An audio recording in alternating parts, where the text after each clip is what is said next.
8 police officers who were part of Deputy President Paul Mashatile's VIP Protection Services unit are seeking bail. Their application for bail is being heard in the Randburg Magistrate's Court.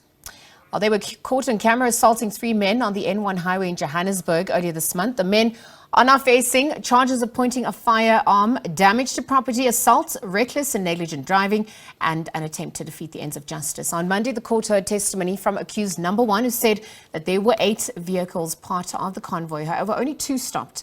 One of the accused also said that Deputy President Paul Mashatile was in one of the vehicles at the time of the incident. Mashatile previously released a statement to the media saying that he was not with the security team at the time of the incident. Well, let's bring in legal analyst Malusi Xulu to weigh in on the developments in the case of the members of the VIP protection applying for bail at the Randburg Magistrate's Court. The 8 police officers are accused of assaulting 3 members of the public on the N1 highway in Johannesburg earlier this month. Malusi, good afternoon. Thank you for your time with us here on the SABC. Good afternoon, and good afternoon to the viewers at home as well. Perhaps we could recap at this point the charges that the 8 are facing and really the prospects of the success of their bail application at this point. Well, I think what is important about bail application, because we're learning every day, we know that when we're doing bail, it's not a trial.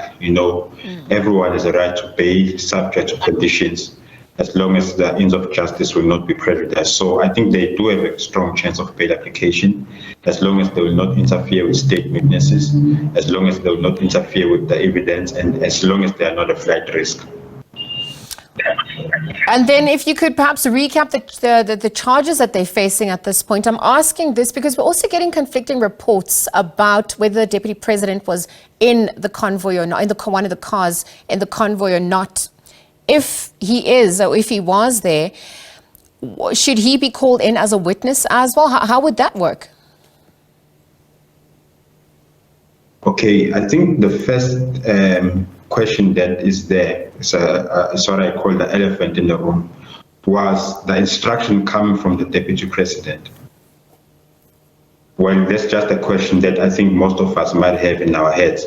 So if he was not the one giving instruction, he might be needed to give evidence. But the most important contradiction that we've had is that, number 1, they stated, his PR team stated that he was not there. And then we just heard that he was in fact there. So I think those are the things that they must clear out first.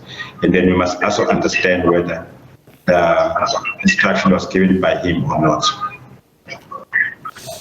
When we look at using this case as a deterrent, perhaps against future cases, from your vantage point, what would be an appropriate sentence to ensure that justice prevails, or it doesn't just remain a slap on the wrist? Help us also understand it from your vantage point. All right.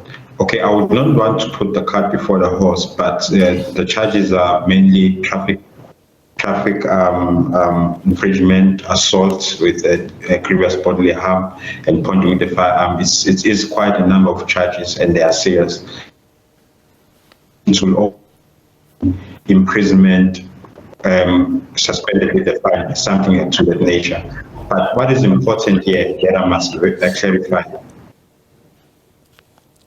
is that when a police officer is involved in crime, there is an institution called the IPID, which is the Independent Police Investigative Directorate. So they are the ones who investigate those matters so that there will be an independence in such cases. So obviously they're taking your cases seriously, so they arrest them. And then just very quickly, Malusi, given the threats to motorists on the road and the fact that this was not the first incident, perhaps also the high crime rates in South Africa, I wonder what, the appropriate action, what appropriate action really is needed at this point for motorists to understand their rights on the road in relation to the Blue Light Brigade, and really some calls for the oversight of VIP protection services at large. Help us also understand that from your vantage point. Okay, my view is, look, no one should be above the law. the police or the ones who are part of the VIP unit, they must not drive anyhow. I remember in Maritzburg, a few years back, there was such an incident where the blue lights were trying to force their way out, and I think one of the drivers of the bodyguard pulled out a gun and they shot and they shot at the motorist. So that was serious. I can't remember whether there was death or it was just attempted. So they can't be above the law, and I think the governmental leaders must look at this and take it seriously, especially since it now involves indirectly the deputy president. I think it's something that should be, taken in caution.